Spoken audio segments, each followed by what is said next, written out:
this video, after creating a form from an Excel spreadsheet, there are a number of visual elements of a form that we'll want to tidy up or make more user-friendly. So let's just have a look and see what we start with in terms of our build. So there's nothing wrong with the form, but there's a lot we can do to tidy it up and to make it a bit more appealing visually for users. What we try to do is we work from top to bottom. So the first thing we notice is the name of the form itself. So this isn't particularly helpful for users. So what we're going to do is we're going to go outbound sales campaign is what we're going to call this. So from the buttons on the left hand side, there are a number of different things you have, but the primary options, the very quick ones is I can go primary options, and here's the name. So we'll just call this outbound demonstration campaign. And you'll notice that it has a set of dates on it. Usually you're given a couple of weeks to be able to perform the work. But if this is going to be your CRM system or a ticketing system, you may want to set it for quite a few days in the future. So I'm just going to click on that date, get up our time picker, and just set it for a decade into the future and save. Now when we're looking for this form, all of the details will have this campaign as the name here. But you'll notice that the form itself hasn't updated in the left. So I simply refresh the form that we have in our console. So there's our name changed in the top left, and I can also hit review the build and the name is changed here. So the next part that we have in our form is we have what's called the opening script. And this is when a contact comes in or a call comes in, you may want to have a good afternoon, thank you for calling, how can I help, that kind of idea or message. So it's possible to edit this opening script. From here we go to settings. We'll go to advanced settings. Now there's a ton of options, but quite simply go to instructions and you'll see here that here was our welcome to create. So what we're going to do now for our outbound is hello, my name is XXX. I would like to chat about our wonderful product. Do you have some time, please? Question mark. So we'll just update. We have automation whereby you can cause dynamism in these values. And we'll get those, I'll show you, come back to those now in a minute. But now you can see our script is starting to tidy up a little bit. Here is our first name. So this doesn't look particularly correct. So the easy thing to do is, with the pencil icon out on the right hand side, I click on the pencil icon and we're just going to change this to first name as such.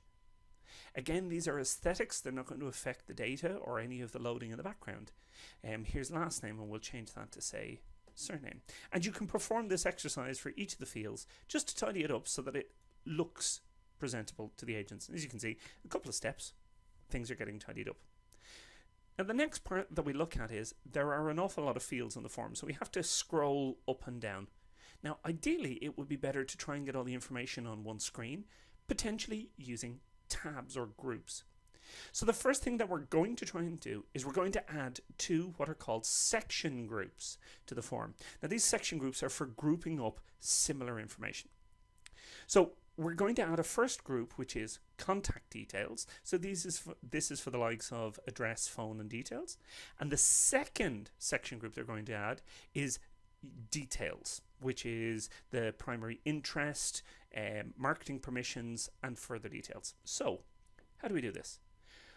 We go to the questions, and we're going to add in two new questions. From the drop-down list, we've plenty of different options for different things, but in this instance, we want a section group, and this section group we're going to call contact details. And add. And the next part that we're going to do is we're going to add in another section group. So again, from the drop-down list, section group, and we're just going to call this one product details. And add the question.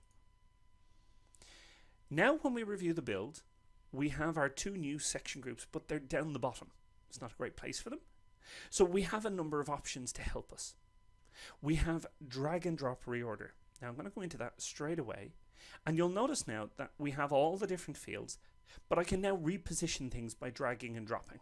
So let's move our contact details up the top, and we're going to leave our product details down the bottom. And I'm going to move primary interest down into the product details. So the company name is a contact detail, the address, contact, preferred contact by phone or details, and we'll move the marketing permissions down into the second one. So whilst we haven't moved an awful lot, we have moved some, and what we'll do is we'll also move out, just for tidiness, the contact by, and we'll also move out the web address. Just to give you an example, so we store the new order and review the build. Now you'll notice there's one section group and a second section group, but our form is still very long, so we want to tidy this up a little further. The next thing we do is we need to tell BXP that all of these fields belong to this section group and all of these fields belong to this section group. So over on the left hand side we go answer values, and usually an answer value will be the items in a drop down list, but answer values can also be used for modifying section groups. So we're going to modify the contact details section group. Every question in the form has a unique ID. These are all on the left hand side here. So for contact details, 4, 5, 6, 7, 8, 10, 11 and 12 all belong to the first one. So 4, 5, 6, 7, 8, 10, 11, 12. And we're going to add these in. So 4, 5, 6, 7, 8, 10, 11, 12. Just takes a couple of seconds, and you can add as many as you like into the different groups. It's a very quick example. So we then go review the build. So to know that I've done this correctly, you'll notice now that the section group has taken on a slightly different look. It has been bolded, but more specifically, there's now a little plus minus symbol out on the right. So if I press that minus, you'll notice that all the items group up together and disappear. I'm now going to finish off the product details, so let's go in and add those. So answer values, we go product details, we only have 4 in this group, so 9, 3, 14, 13. 9, 3, 14. The order doesn't make a difference when you're adding these, so 9, 3, 14, 13, just to confirm it, and then I go review the build. And you'll notice now that when I come down to this section, all of these items are now in that plus or minus. So now that we have a first name and some contact details, and then our product details, what I then want to add in is I have to add another question which allows us to have the bar for the tabs, and these are called inline tabs, and I'm going to call it inline tabs here as well, and I'm going to sort it such that the inline tab bar is up near the top. So once again we use our drag and drop reordering. There's our inline tabs, and we'll pull it up to the top. Now inline tabs can have section groups added to it. In the same way that we added questions to each of the section groups, I now want to put contact details and product details into inline tabs. So I get the two ID numbers. Contact details is 15 and product details is 16. So I go 15, 16, update. And now if I review the build, we now have tabs in our form. So I can click on the two of them, and it allows us to have our entire script, including the outcomes, all in one form. And you can have as many tabs as you like as fit across vertically across the screen. And this is a great way of inheriting information from other systems, keeping things tidy, and making it easy for people, especially using it as a CRM, to keep all the details in one place. So if I go to move first, here's our first record with dummy data in it, and you'll notice that all the information transfers across absolutely no problem. So changing the structure isn't difficult at all. The next bit that I want to be able to do is when we're using that drag and drop reorder, all of them kind of look the same. We may want to make them stand out a little. Which tab are we in, for example? We have the ability to be able to reorder and restyle. So if I choose this here, there is a display color out on the right hand side. This uses hex colors. So what I'm going to do here is I click on that little icon and it gives me a color picker, a little chart that pops up. So what I'm going to do is I'm going to select maybe a dark red, and I'm going to make that the contact details. Then just for prettiness, I'm going to try and swap between a light color, a very, very light red, and a slightly darker red. So I'll pop these all in on every alternate one. Again, I'm just using this as an example just to show some of the coloring. I'll then pop in here and use the slightly darker red on every second one. We now have our product details tab, so I'm going to make that a blue color. So we'll choose that blue there. Pop that color in, and then again alternate the different colors so that we're using the light blue and the slightly darker blue. So light blue, And slightly darker blue, slightly darker blue.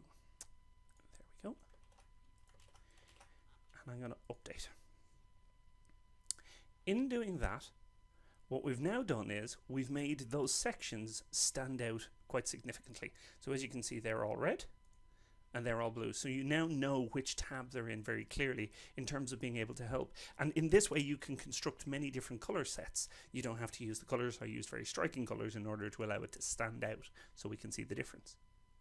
But we also know that in terms of being able to deliver the information, that each of these outcomes can also have helpful stuff. So not only do we have the comments, but you also have a closing script for each of the outcomes.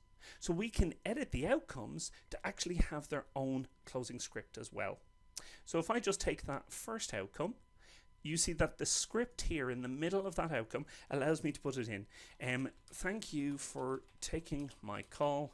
We will be in touch in a few days. And again, this idea of scripting means that you can build an awful lot into the form to make it easier for people to use the scripts. So even now I can choose that, and as you can see, our closing script kicks in. So you can set up different scripts on different outcomes to make it appear differently. These are some of the smaller changes that you can make to a form in order to help people to be able to navigate it more easily.